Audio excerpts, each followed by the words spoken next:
Look up, Troy. Say cheese. No? Okay. Hey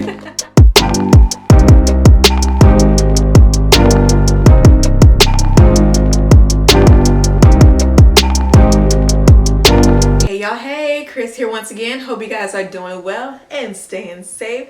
So as you guys can see from the title, we're going to be talking about my baby. Y'all, how do I have a 1 month old already? Like, how sway? Like, how is he 1 month old already? Like, he just got here and he's already born.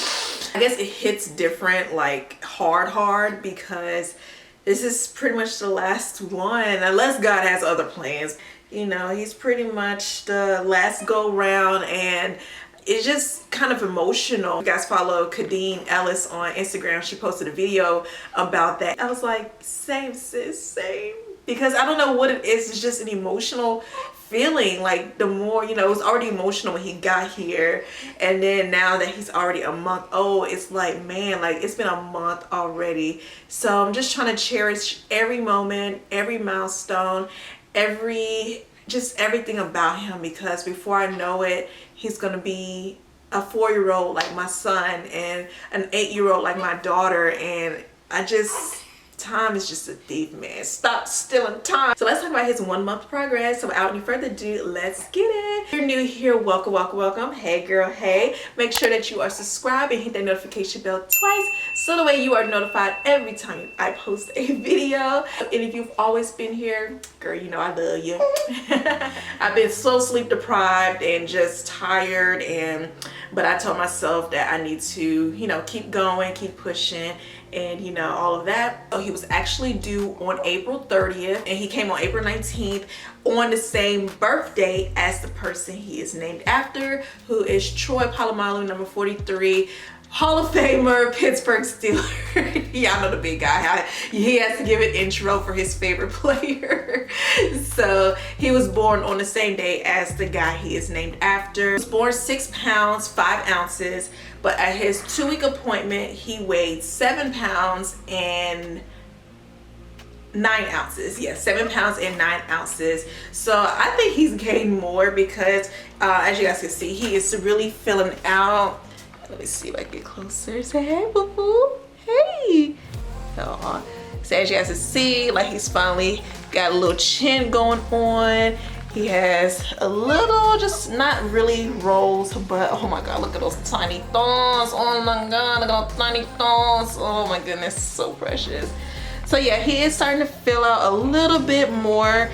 He is still pretty tiny, and I just love it. I just love that newborn. So yeah, so he is putting on a few pounds. He is breastfed. I do breastfeed, I pump, I do all of it. I supplement because my boy loves to eat. As I mentioned before, my milk did not come out the first couple of days, so it finally came out and opened like the floodgates of heaven. Like I said, I just like supplement once or twice a day just to make sure he is nice and fed. First come out, they always talk about, you know, breastfeeding and, you know, kind of stay away from pacifiers and bottles because they get, you know, confused or tongue-tied and stuff like that. And I've never had an issue with that, because in the end of the day, you know, you got to do what works for you. And also the pacifier, he likes the pacifier, but he doesn't really care for it much, just because he rather have the boo. You rather have the boo boo. You rather have the do. You rather have the boo boobs. You rather have the boo boobs. So he'll rather have the boobs, but you know, I just learned that, you know, you gotta do what works for you. So if you want to bottle feed, great. If you want to breastfeed, great. If you want to use formula, great. You just gotta do what works for you. Life is actually the best teacher when it comes to this thing than textbooks and movies and books on what people think is best for women, okay? At first he was eating like 1 ounce, 2 ounces at that. Now he's hit a growth spurt where he is like eating at least 3.5 now. So my boy love to eat, so I gotta make sure he is well fed and, you know, nice and full. He's still can wear some of his newborn stuff, but he is starting to fill out. We try to find preemie stuff because even some of the newborn stuff were just a little bit big, but we couldn't find any preemie stuff. So luckily he just started to fill out, and now this is a 0 to 3 outfit. This is by Breastfeeding Baby, which I absolutely love. They have the cutest clothes, y'all, and I love the material. I love that organic cotton. I just love their clothing line. I mean, there's other clothing line. I love others as well, but this has been my favorite, the Breastfeeding Baby line.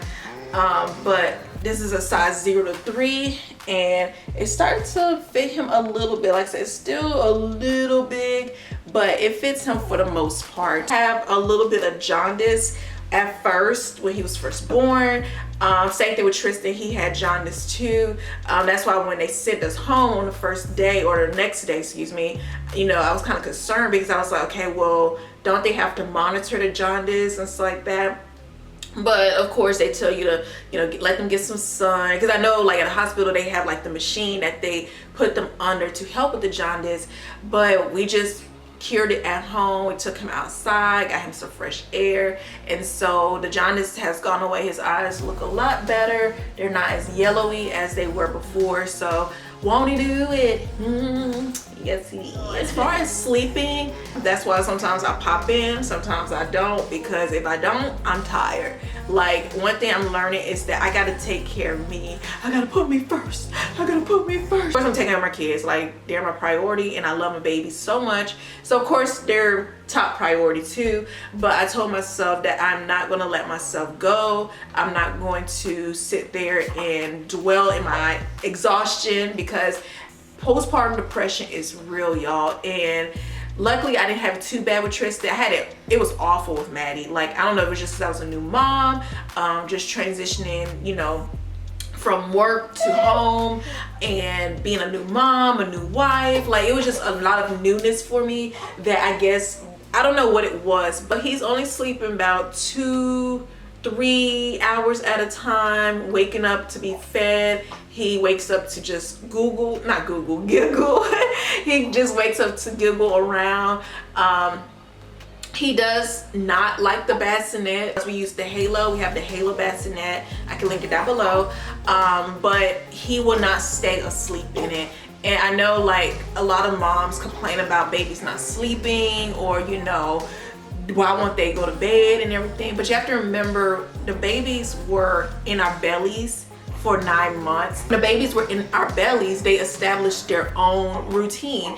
And I noticed, especially with him, at night, homeboy was on a roller coaster having fun. Like, he was just doing his own thing and just kicking and moving and stuff. So I'm not surprised that that's how he is now. Some time to get into a routine, and that's just a fact of reality. So don't beat yourself up if you can't get your baby to sleep. I know there's a lot of certified sleeping coaches. Hold on, what's the next one? I'm sorry. Sleeping coaches, sleep training coaches. You know, there's a lot of that out here if you want to invest in that, or, you know, just get somebody to help you and everything. But in the first couple of weeks, 6 to 8 weeks, it's just life. It's going to take some time to adjust. Just like it takes time for your body to heal, it takes time for them to get used to the real world, because it's a whole new world. No Aladdin, from how it is inside our wombs to how it is outside. Yeah, sleeping is just a struggle, to be real, but we do take turns. So I will take care of him early on in the night, just because I'm up and I know he just wants to be with mommy and stuff. And then daddy will do like the last part, like 4 to whenever it's time to take the kids to school, because he will wake up early, exercise, you know, get the kids ready for school. He is on paternity leave, so he's gonna be home with me for a while. Yay, God is good. So, you know, we're just trying to get into a routine of just adjusting, you know, especially having 3 kids, and making sure their needs are met, because although he's our focus right now because he's new, we don't want to lose sight of taking care and being present for our other kids and stuff. So it's an adjustment, I ain't gonna lie. And when you're running off of 2-3 solid hours of sleep, like my water broke at 2:55, I didn't go to bed until almost 1:30 that morning. So since April 18th, I have not slept a solid 5 hours. No, I haven't slept a solid 4 hours. Like, I think 3 hours is the most I've gotten. So it's been a month since I've slept a solid 4 hours. Yeah. So I don't know how I'm functioning. I don't know how I'm maintaining. And even when I nap, I only nap for like maybe 30 minutes, an hour, no more than an hour. Like, I don't know. I like naps, but I don't like taking naps, if that makes sense. I'll do a video on the 4th trimester, my postpartum journey so far, because I know a lot of people care about the baby, but sometimes it's good to know how the mom is functioning and how she's doing during her 4th trimester. So if you guys care to know, let me know and I'll do that, but I'm gonna do it anyway because I want to share, you know, because that 4th trimester postpartum, it's a different ball game. So you just make sure you give moms grace, show her love, show her support, because you just never know what moms are going through. A lot of moms are raising kids on their own, or their husbands are away for work. We don't know the reason, but always show a new mom, or mom at that, grace, because she's probably struggling. Okay, don't let these TikToks and Instagram posts and pretty pictures fool you, because emotionally it gets real in that 4th trimester. So other than that, he is doing great. He really isn't a fan of the car seat either, but we're gonna have to nip that in the bud, because you know, when we go places, he can't sit on my lap. This is not 1980s and 70s when people used to drive and would hold their babies in the cars and stuff. Like, this is 2022 and people be driving crazy on the road. It's not that he doesn't like his car seat, he just doesn't like being in it because he likes being on mommy. He is a certified mommy's boy, and I don't mind it because Tristan's the same way.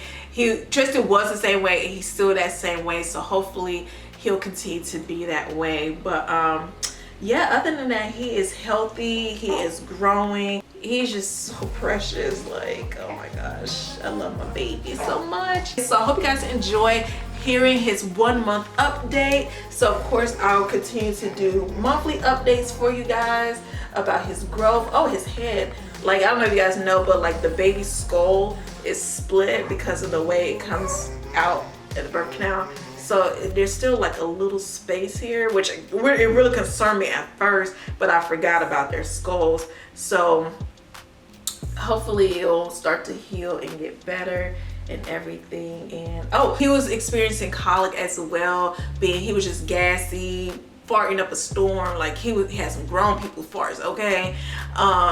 Just gassy, irritated, like it was just bad. So we're trying to figure out what to do. You guys gave some great suggestions on Instagram. Make sure you follow me on Instagram because I'm more active on there sometimes. So just make sure you follow me on Instagram to keep up with us when I don't post on here. So if you guys have any more questions, comments, or concerns, or any video suggestions, I am taking video requests for the rest of the month, June, July, all of that. So if you guys have any requests, let me know and I got you, girl. I hope you guys enjoyed today's video. Give me a big thumbs up. Make sure you subscribe, and we'll see you guys in the next one. Bye. Yeah, say bye. He's like, Mommy, you took me off the boob. I'm sorry, baby. I'm sorry, Boopsie. I'm sorry, Bookie Bye. Okay, let's get back on the boob.